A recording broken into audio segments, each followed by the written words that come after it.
నిజామాబాద్ జిల్లాలోని పోచారం గ్రామ పంచాయతీకి ఓ ప్రత్యేకత ఉంది.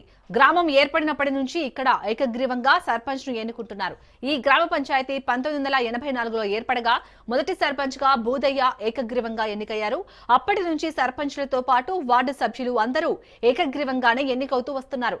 ఈసారి సర్పంచ్ స్థానం ఎస్టీ జనరల్ కు రిజర్వ్ అయింది.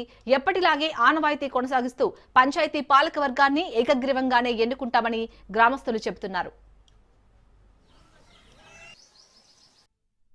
మా ఊర్లో గ్రామ ప్రజలందరము ఆయకట్టుగా ఉండి మేము సర్పంచ్ని ఏకగ్రీవంగా గత 1980 నుంచి ఇబ్రహంపేట గ్రామ పంచాయతీ ఇబ్రహంపేటలో ఉండేది.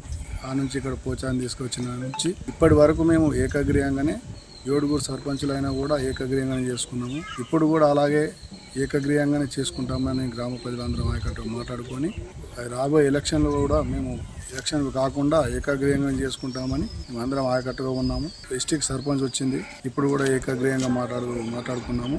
అలాగే మంచి క్యాండిడేట్ను చూసి సర్పంచ్గా ఎన్నుకోవడం జరుగుతుంది. ఈ విధంగా ఇక్కడ మా గ్రామంలో గత 40 సంవత్సరాల నుంచి మేము ఏకీగ్రహం నిర్వహించుకుంటున్నాం.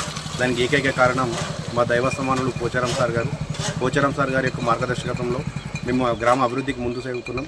కాబట్టి గ్రామంలో అందరూ కలిసిమెలిసి ఉండి, అంటే కులాలకు మతాలకు అతీతంగా ఉండి అందరం కలిసి మాట్లాడుకొని ఏ కులానికి వచ్చినా ఏ క్యాస్ట్కి వచ్చినా రిజర్వేషన్ వచ్చినా కూడా అందరు కలిసి మాట్లాడుకొని ఒక మంచి వ్యక్తిని ఎన్నుకొని గ్రామ అభివృద్ధికి ముందుకు తీసుకెళ్తున్నాం.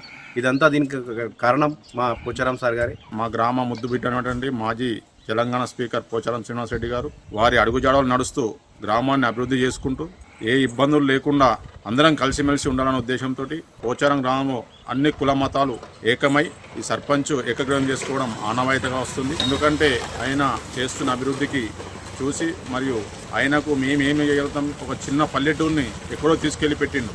అటువంటి వ్యక్తికి మా దగ్గర ఇవ్వడానికి ఏం లేదు. ఇవ్వాల్సిందంటే ఆయన గౌరవ మర్యాద కాపాడడం. దానికోసమే ఆయనకు మేము గిఫ్ట్గా మా పోచారం గ్రామ పంచాయతీ ప్రతిసారి ఏకగ్రహం చేసి ఇవ్వడం జరుగుతుంది.